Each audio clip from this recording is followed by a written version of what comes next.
do 20 meters.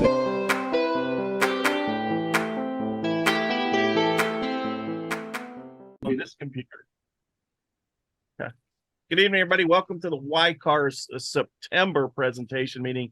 Cannot believe it's September already. We have one more this year.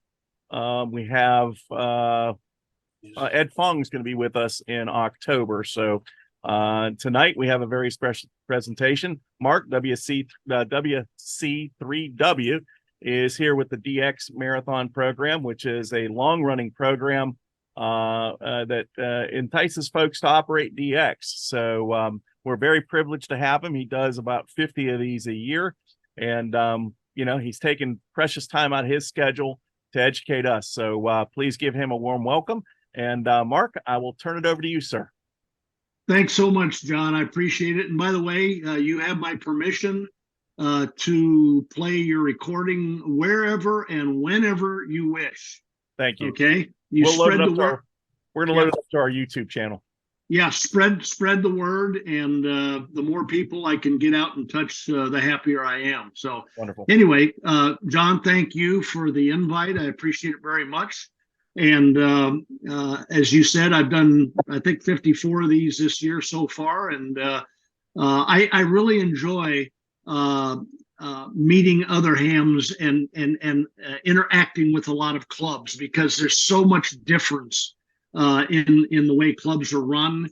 And I just had some previous time before you all signed on to talk with John. It sounds like you guys are doing a phenomenal job at energizing and growing your club. And by God, we need a lot of that. That is not the norm. That is the exception, unfortunately, in our hobby. But okay, without further ado, I'm going to try to keep this to like 30-35 minutes with a few questions. So let's kick it off here, and let's see. Somehow I didn't have my mouth. Okay, that's okay. Just a little bit about me. I was born and raised in Peoria, Illinois. I'm a Midwesterner, and I went to Bradley University, majored in electrical engineering, and spent my whole career in the power generation industry. Only worked for 3 companies. My last job before I retired 5 years ago, I was an executive vice president for a large company on the board of directors. And I forced myself to retire at 70 because I loved my job so much, but I also wanted to smell the roses before I was not able to do that. So I decided to retire at 70 years old. I've been a ham 60 years this year, and it's an amazing hobby. I got into the hobby back when I was a teenager. I was dating this young gal whose father I was introduced to over at her house, and he worked for Caterpillar Tractor Company. He was a mechanical engineer, but he was a ham radio operator, and he called me downstairs and he said, "Hey, I want to show you something." And he went down there and flipped on his rig and started working DX. And I'll tell you what, hook, line, and sinker. I said, I got to do this. I got to do this. DXing, he was talking to Russia. He was talking to South America, stations all over the world. And you know, I've done a lot of things in my life. I've been blessed. I've flown airplanes for 60 years. I got a commercial rating. I still ride motorcycles. I've done 8 trips to Europe and the Alps. I'm a musician. I sail sailboats. But you know, there's one thing that has been with me every year of my life from the time I got my ticket, and that's been this hobby. A lot of things have come and gone, but this hobby has been very special to me. And even to this day, I just love the hobby. I'm on the radios almost every day. Not today though. I'm in the mountains of the Smoky Mountains with some friends in North Carolina on my way out to Colorado. I've just sold a second home out there, and I've got some cleaning up to do. So, but anyway, it's great to be with you. And without further ado, I'm going to go ahead and let's talk about the DX Marathon program. The first thing I'd like to say about this program, to many surprising amateur radio operators, it is the fastest growing ham radio DX program in our hobby today. Now, why do I say that? between the years 2021 and 2022, we had a 46% increase in participation in the program, which is unprecedented. What we do this year is unknown yet, but hopefully through a lot of my externally focused presentations and spreading the word around and articles and that kind of thing, we will continue to expand the program. Okay, what is the DX Marathon program? From the 30,000 foot level, I call it a program, and not a contest. Okay, and I'll explain that in a second. Basically, what we do is we start the clock January 1st and we end the clock December 31st. And in between those dates, the participants get on the radio and they work DX. We work as many DX entities as we can on certain specified bands. I'll explain that in a second. And we work as many of the CQ zones. How many CQ zones are there? 40. How many DXCC entities are there? 340. And then we add a few to that, and I'll explain that in a second. But that's it.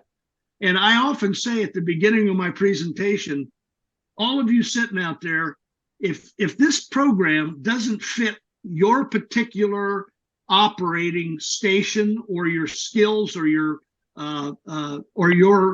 position as a ham radio operator, if it doesn't fit, I want you to tell me at the end of the presentation, why doesn't it fit? And I'll explain that in a second also.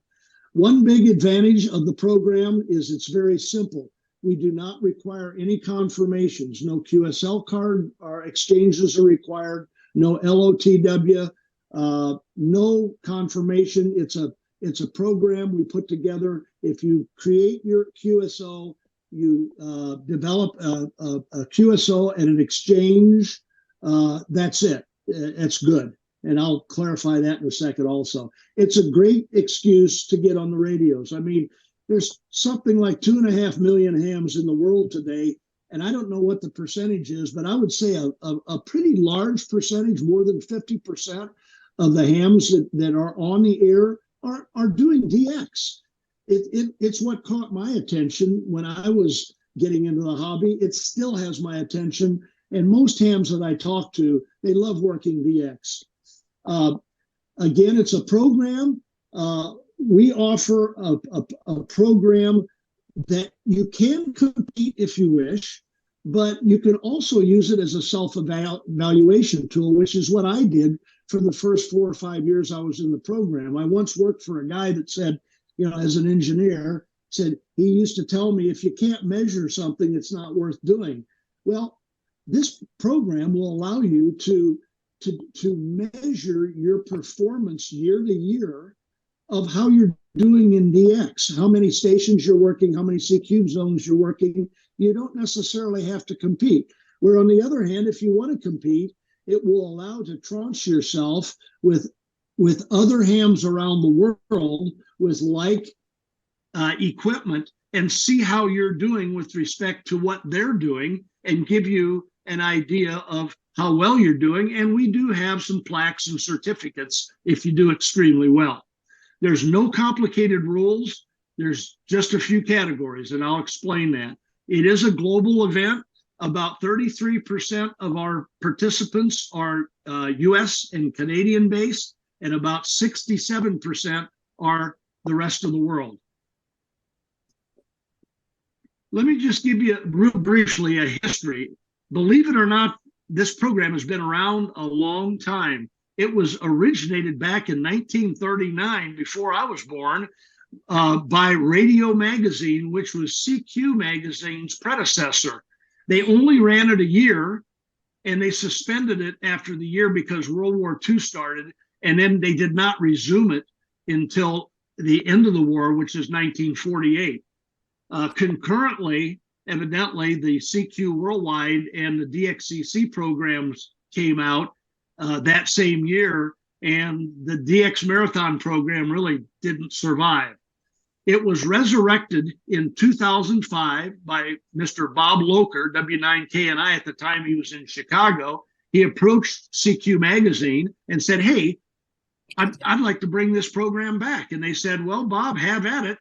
Reestablish the rules, present it back to us, and we'll make a decision. He did that, and it was resurrected. Bob is still around. He's in the Pacific Northwest. He's a very active participant in the DX Marathon program. And Bob was no dummy, and he knew that it was going to take a lot of administrative effort. So he went out and recruited, at that time, young John Sweeney back in 2005, K9EL, who lives in Schaumburg, Illinois. And John literally single-handedly has administered the program for 17 consecutive years through the end of 2022. He is my hero. And the reason he's my hero is I met John through a mutual friend of mine in Jupiter, Florida. I went to Dayton and met him through the Northern Illinois DX Association. And we went to Visalia. I met him a couple times, and I found out that John was retiring. So I picked up the phone and I called John. I said, John, what are you doing? He says, I'm burnt out, Mark. I can't do this any longer. I'm building a home in Florida. I said, I need somebody to take this program over. I said, well, I'm recently retired. I said, tell me about it. And after about 10 minutes, I said, John, I'm trying to bring serenity into my life. I had a pretty high pressure job. I said, this is like a full-time job. I said, I don't think I can do it. So we ended the conversation, and then I got to thinking about it. And a week later, I built a number of small companies within the large company that I had worked for. And I got to thinking about it, and I said, if I look at what John explained to me as all the tasks and responsibilities, and we can divide those up, maybe I can go recruit some volunteers to help do this program. So instead of one person doing it, we could have maybe 5 or 6 people. And that's exactly what I did. John helped me write job descriptions. He helped me recruit. And the first thing I did was formed a board of directors. And then after the board of directors, I formed operating managers, and these are the people that now are doing all the work that John was doing by himself. I've got 5 guys, including myself. I've got a scoring manager who's a retired IBM guy who can do code. I got a IT manager who completely did our new website. I got a communications manager. I got a rules and compliance manager, and then I also do the awards. So now I've got 5 guys doing what one guy did. And that's the heart and soul of our program. So we're very much positioned. Whoops, let me go back here. Oops. I usually have a mouse with me. I'm having trouble reversing these. And then because we have an international program, I decided to go and look at some of our active members in the international sector, because if we decide to change some rules or whatever, I wanted a sounding board that I could bounce off of these guys to see if it would make sense in their particular region. So I got all these guys mainly as a sounding board. We have Zoom meetings once in a while, but it's not a big thing. So, okay, why participate? I said it before. Let's face it, for many of us, ham radio is DXing. It challenges us each year to work the world. It just gives us a little, motivation to get on the radios. If you want to go on vacation for 2 or 3 weeks, go on vacation, come back and start working DX. Again, you start January 1st, you end December 31st. By the way, there's no sign up required. There's no sign up cost required. Any of you that want to submit a score this year and you have a digital log, or you have some kind of a log, you're in the program right now. At the end of the year, and I'll show you in a few minutes, you can actually make a submission. So it's not too late to be in it this year. You'll just have to pick the particular category that you wish to participate in, and I'll go over that in a slide or so. No multipliers, no complicated formulas. It's ideal for clubs. I just wrote the 2024 rules and submitted them to CQ Magazine. I'm going to talk to you on the last slide of my presentation.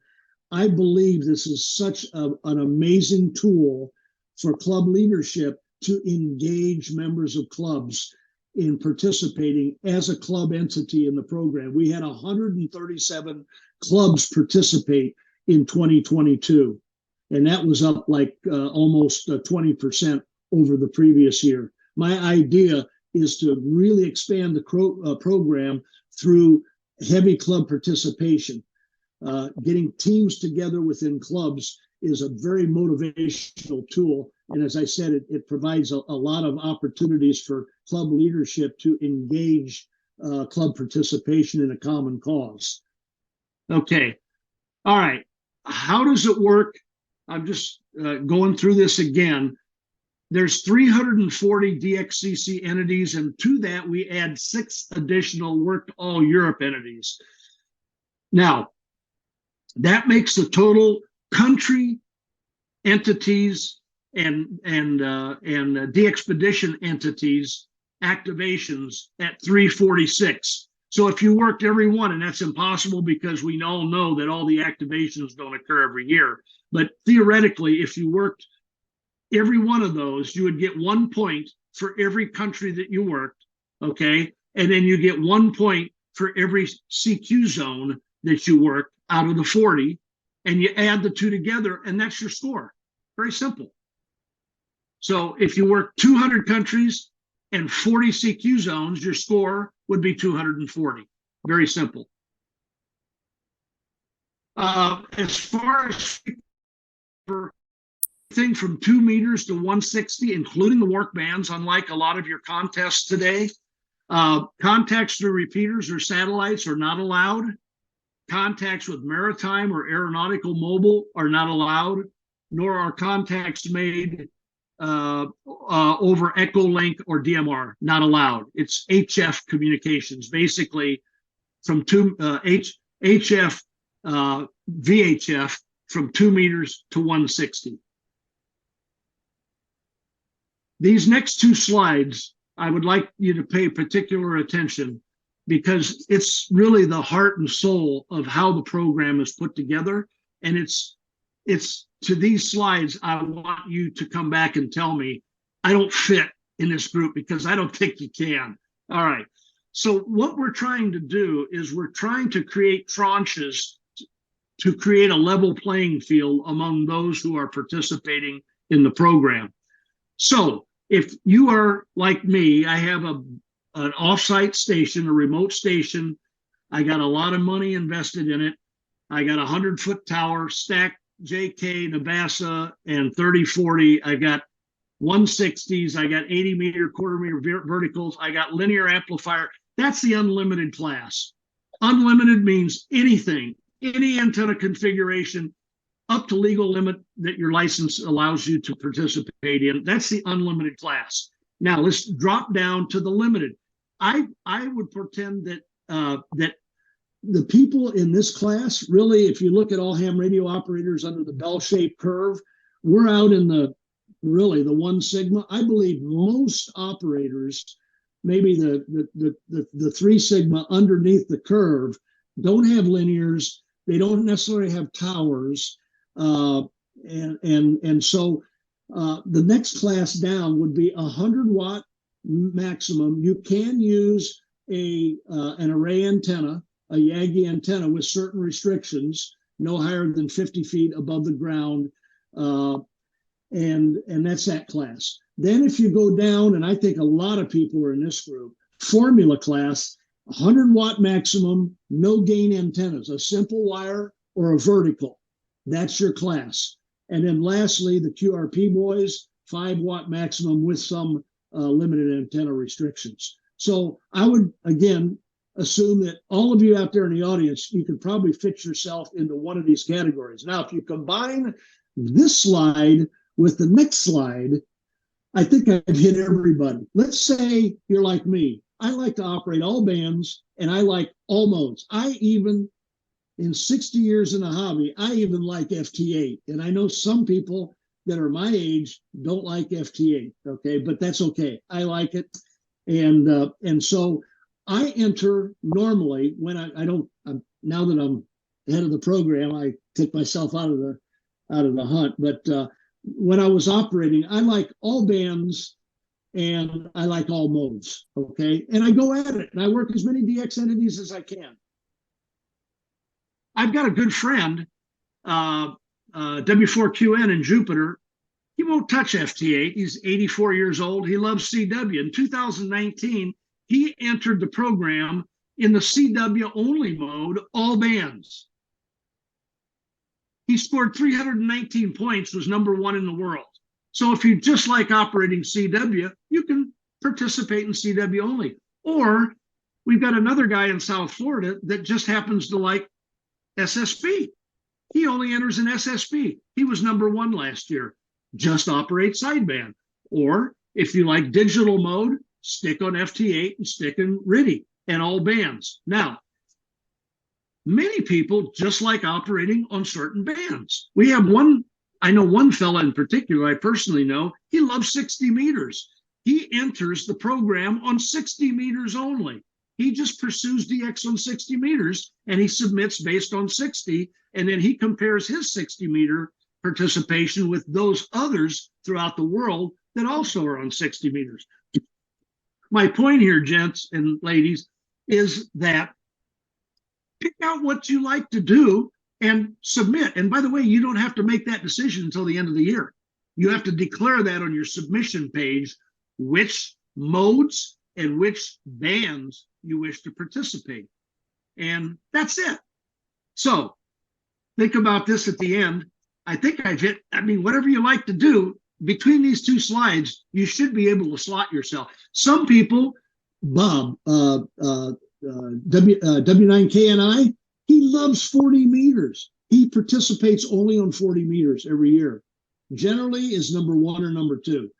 He's got a phenomenal, he's in the unlimited class. He's got a 40 meter 3-element beam up about 100 feet. It's phenomenal antenna. He does quite well. So pick and choose what you like. Okay. All right, here we go.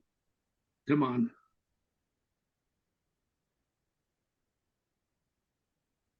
My mouse is in, I apologize for this. My mouse is in my bag and I'm having trouble advancing this. Maybe I can manually do that. Yeah.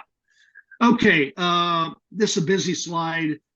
Basically, I just want to point out the first bullet item under simple rules. I have an HF station out in Colorado. I have a remote station in Florida. You can only have a single TXRS site. I couldn't go to Colorado and work DX and then work DX from my remote site and combine my scores, because that's two physical different sites. One site only is you can submit. Now, if I wanted to operate WC3W/0 in Colorado, I could put a submission in for that, and then WC3W in Florida, I could operate that way, but I can't add the two together.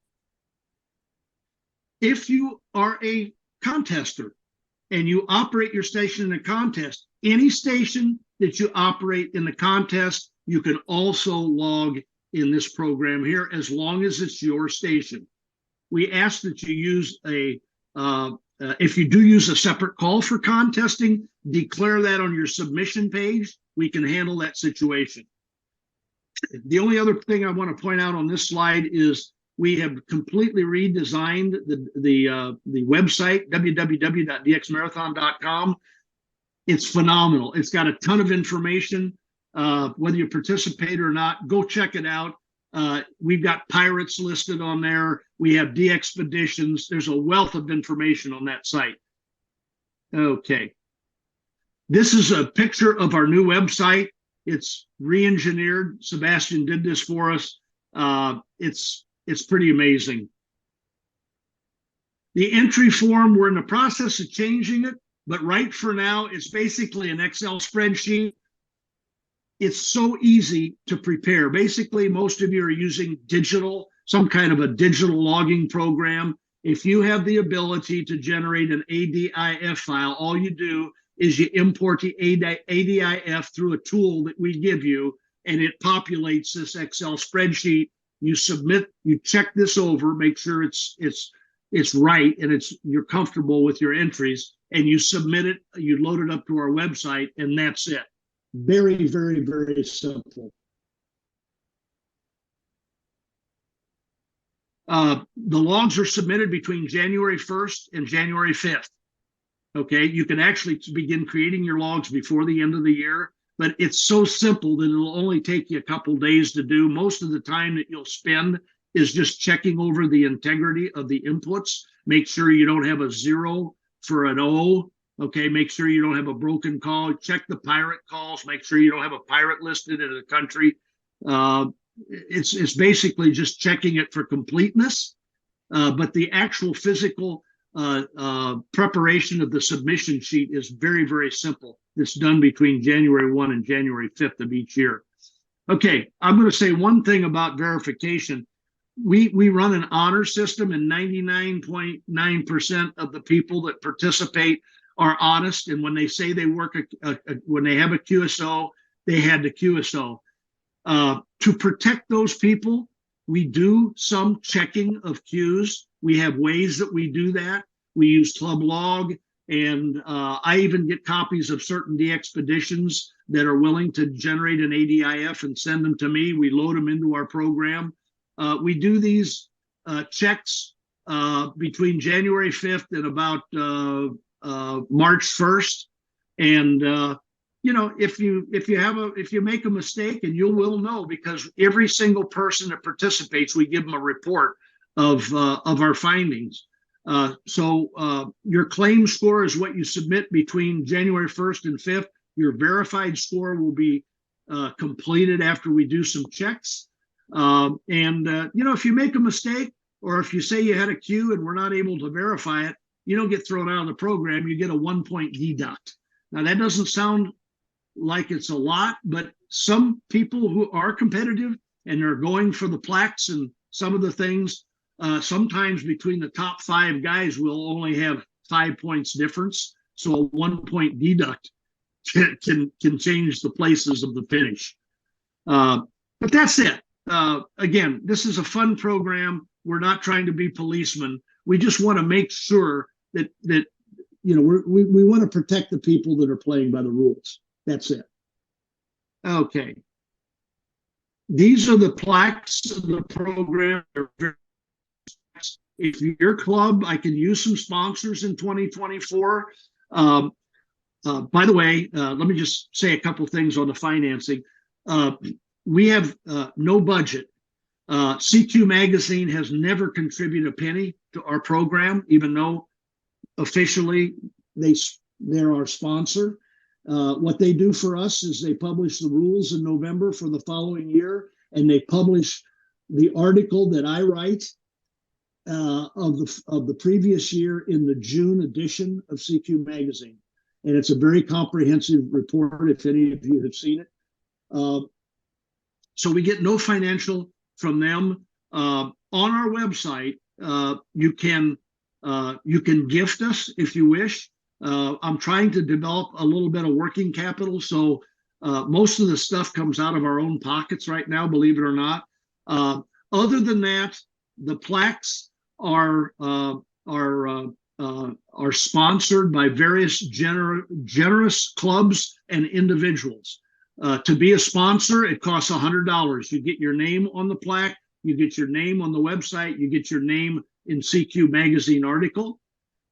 So, John, if you want to consider, I do have some slots. Just let me know, because I'm expanding a number of categories in the 2024 program. We issue 120 plus certificates. These are no cost. We do all this electronically, but they're nice recognitions. I'm not going to go all the stories in the certificate are on the website. I'm not going to take time and go through those right now. Feel free to visit. These are just some of our sponsors. You can see a lot of clubs there. I'm building a youth category. The first year last year, I had a need for a youth, the #1 youth, 25 years and younger category. One of my friends in one of the South Florida clubs said, I want to sponsor the youth. He wrote me out a check for $100. So the young man that won it in South America, in Brazil, got a very nice plaque. I'm expanding that category, but I've got a number of other needs for 2024, but we're in good shape for 2023. Okay. One thing about the gifting as well, I was just able to work through an organization, even though we're not a 501c3. If you go to our website down at the bottom, there is an organization that if you wish to make a tax deductible contribution to the DX Marathon program, you can do that now, fully tax deductible. Just keep that in mind. It's, why not do it if you can get a tax deduction versus just a regular old contribution? Who needs sunspots? The beauty of our program is the solar flux can vary. It's been great with 25 this year, but it has very little effect on our participation because everybody is sort of operating with the same advantage or disadvantage, depending on what the solar flux cycle is. That red dot that I can't see up at the top, that is the 2022 participation. That's the 46% spike. And yes, that was due to solar flux 25. We had a gigantic increase on Qs 10, 12, 15, and 17 meters, as you might appreciate.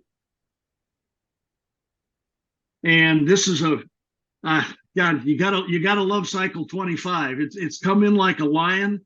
It's exceeded the predictive models, and the good news, folks, is we've got another 3 or 4 years where DXing is just going to be a ball. As you might imagine, the Qs are they're split between the different modes, but I'll be honest with you, FT8 has had a major impact on DXing and participation. All of our Qs, which ranged total submission Qs are near 250,000 in 2022. Almost 70% of those claimed were FT8. Now, is that good? Is that bad? I personally think it's great. And the reason is, if you remember my bell-shaped explanation, I think there's lots and lots of hams that are antenna bound, hams that are in townhouses or condominiums, and they can't have elaborate external antennas. What FT8 does is it gives those people an opportunity to enjoy what I've enjoyed for all my ham career, working DX. I don't care if it's digital mode. The excitement of working DX has made it possible for a lot more hams to work DX, and I think that's one of the reasons why we're seeing this kind of growth in FT8. Going to the frequencies, they're pretty well equally distributed.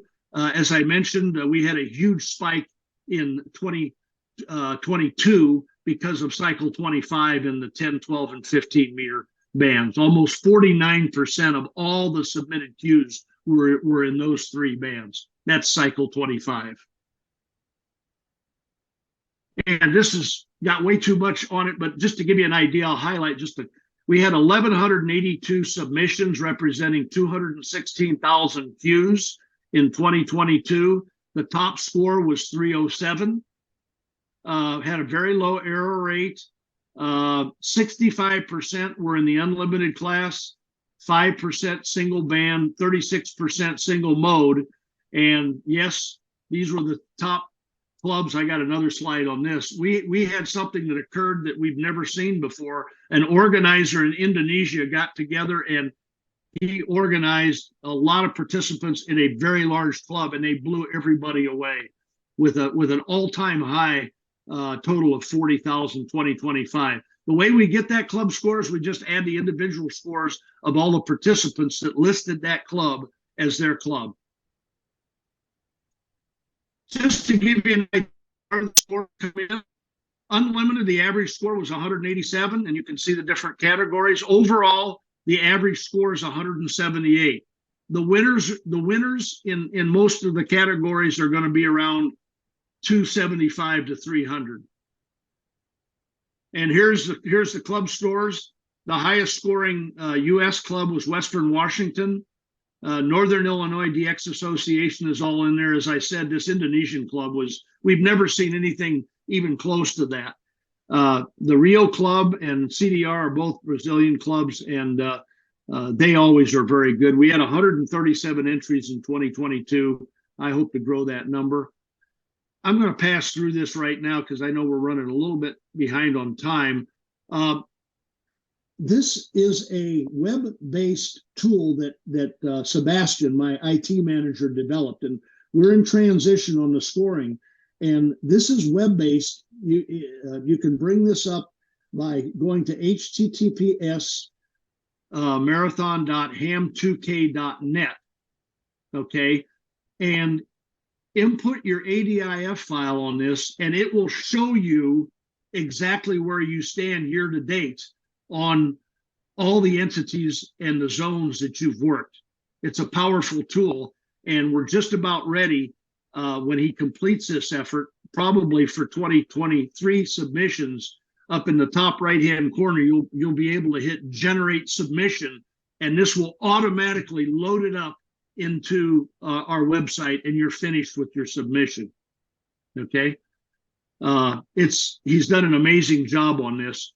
As I said, we're even making the submission even easier than what it is right now. I use Dave's DX Labs. Dave is an active participant in this program, AA6YQ. He has done amazing things with his DX Keeper to support our program. I know Ham Radio Deluxe, Mike, has also done some amazing things. I think N1MM probably can give you some status reports as well. So it's being supported by a lot of the digital programs. And let me just skip through this one here. We have the website that I mentioned. We also have a Group IO page. If you go to Group IO and search for DX Marathon, I've got about 400 people signed up. You can chat among participants, get a lot of answers to your questions. I also included on the website a FAQ page, which didn't exist before this year. We try to keep that current.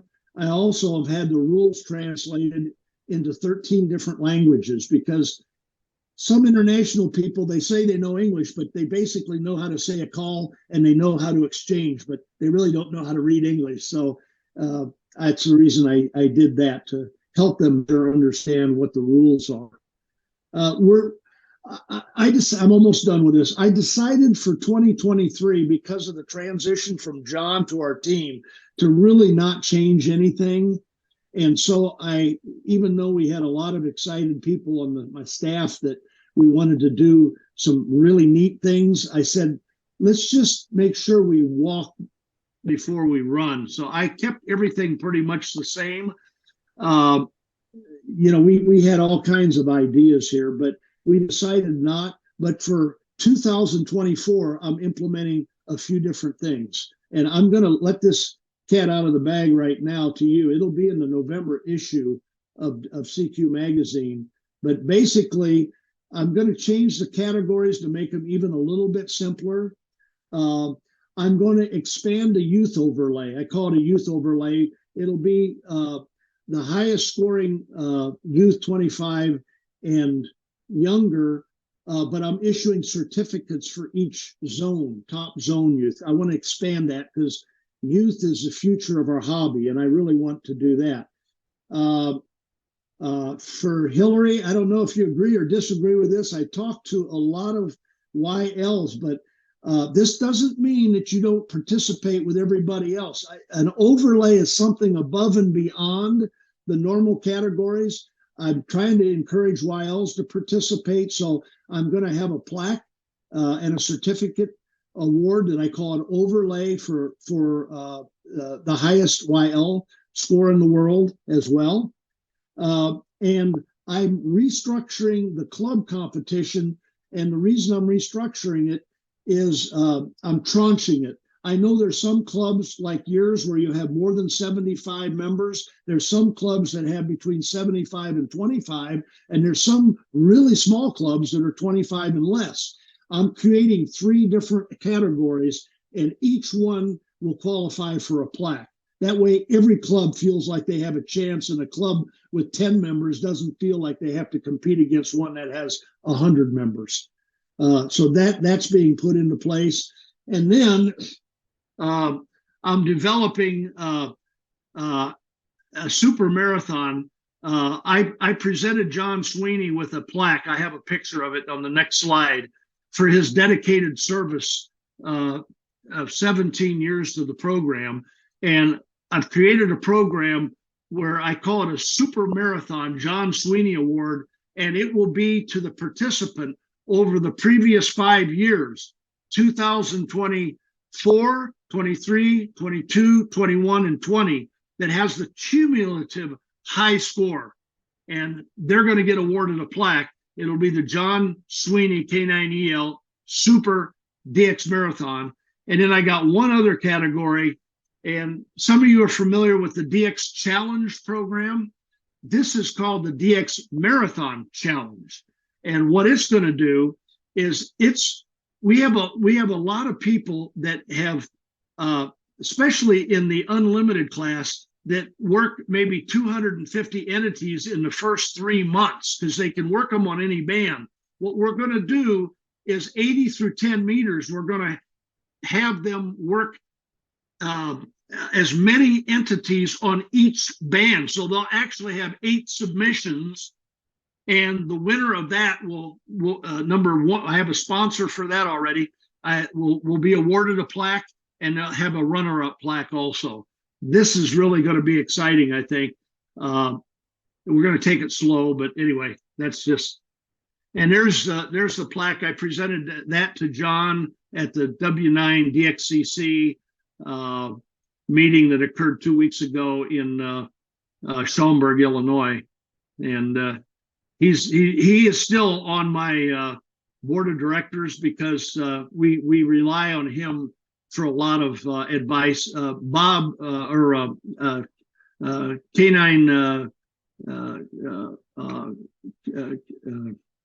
W9KNI is also on my board because he's been around so long. So we use him as a resource. Okay, I probably overdid my stay here. Let me get rid of this, and I'm open for Mark, you're welcome to take as much time as you'd like. Yeah, I think I touched it. I would rather interact because I want to make sure I got the questions answered that I'm sure many of you have. Well, thank you so much. Thank you. And it was a fantastic presentation, very informative. I'm looking forward to putting a submission in, although we need a new category. What's that? So we need, and I run power here, but because I have limited antennas, I only have wires up. So I run power and wires. So if you could put a category in there that's, power with just wires, right? Or just, no beams, no gain antennas, that'd be great. Yeah, I'll think about that. All right. Yeah, unfortunately, you would be in the unlimited class if you're running power, regardless of the antenna. At least that's the way it's structured now, but I'll give it some thought. It's not, just a suggestion. Okay. Yeah. I know I like the idea of the club thing. Our club is very active in contesting. So you might have heard this thing called POTA. Oh yeah. Right. So they have the big plaque event. Yes. So you see those 2 black plaques over my head? I do. There's a third one coming for this year that will be all 3 are our club back to back to back for the club. Congratulations. You have done some amazing things with your club. I have, like I said, I've done 54, 55. Never have I heard the story that you told me about what you've done and your membership in your club. It is so impressive. It blows me away, and I congratulate you. Well, we're looking forward to maybe putting a team together to play in this one. The other thing you can do, and I've had some clubs tell me this, for your annual meeting or for Christmas events, you can even create little teams within your own organization and make your own internal award based on the teams that you form. That would be a blast. Sure, sounds like fun. Anybody have any questions? Just unmute and ask. We got a quiet bunch here tonight, it looks like. Anybody? Bueller? Well, Mark, you did such a great job explaining it. I think I want to know who's going to participate. well, I'm putting in I have no shot at winning, but I'm going to go ahead and participate this year. I worked a lot of DX this year. John, I can honestly say I never won a plaque. Yeah. And I never won a certificate because I guess I wasn't really interested in doing that. But what I have done, the 5 years before I took this position that I participated in, every year I did better. Yeah. I bettered my personal previous year. And to me, that was very gratifying. It says I'm operating more. I've improved my equipment. I've improved my operating skills. And I've just worked more DX. And to me, that in itself was gratifying, just to know that I was doing better every year. That's the only reason I participated. I chase DX, so I'm in the mid 220s now for confirmed. And the issue I've had this year is I've been chasing and I haven't working countries because I've got 4 bands filled out for my 5 band. I got to work 80 this winter to get my 5 bands filled out. So I haven't been chasing DX as religiously as I should have been if I'd known I was going to get involved in this. I mean, there's countries that I could have worked that I haven't worked this year because I've worked them on 4 bands or 5 bands. So yeah. Cool. Well, anybody else have any other questions? I see Les and Theo unmuted. Yeah, I was just going to comment and say that it was very well explained. I didn't really think that we had any questions. So good job. Thank you, sir. I hope to see you, Theo, in a submission. By the way, if you have, I've got 5 guys. All our emails are listed on the website. If there's any questions or even join the group IO, it's free, and it's amazing how each of the participants help one another. To the extent that it'll help you solve a problem. Now we don't, and sometimes this question is asked: do you publish the scores, before the end of the year? And the answer to that is no, because we do have a lot of competitive types, and they don't want anybody to know what their totals are, But you can submit anytime during the year, and it is completely private. And anytime you make a subsequent submission, it overwrites what's there already. So your last submission is the most current one. Okay, and you can do that at any time.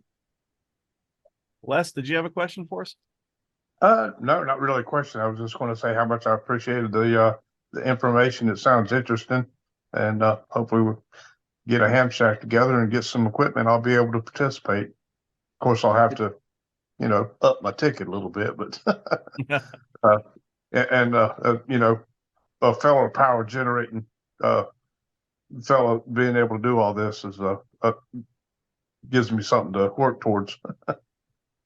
I'll tell you, Les, now's the time to do it. As I said, that cycle 25, you don't have to have exotic equipment. And there was a young fella that was in Annapolis, and he in one of the clubs I talked to up there, he was in a townhouse, and he had configured an inside antenna inside of his attic, and it was incredible. The DX he was working on FT8, it was incredible. The propagation it's pretty doggone good. It's a fun time, and it's going to be this way for the next 4 or 5 years. So go get it. All right. We have anybody else has a question? Going once, going twice. All right. Everybody hold your peace. Well, Mark, okay. Thank you so much again. This has been informative. It's been entertaining. You're a really, really talented speaker. So thank you for joining us. Thank you for your time. I appreciate the opportunity. Thank you. And you'll be hearing from us about some other stuff too. So okay. Send me that article, and congratulations on what you all have done out there. It blows me away how active you guys are. It's phenomenal. Great. Well, Mark, thank you again. Enjoy your trip to North Carolina and your be safe travels out to Colorado. Thank you, John. Bye-bye. Bye. Yep. All right.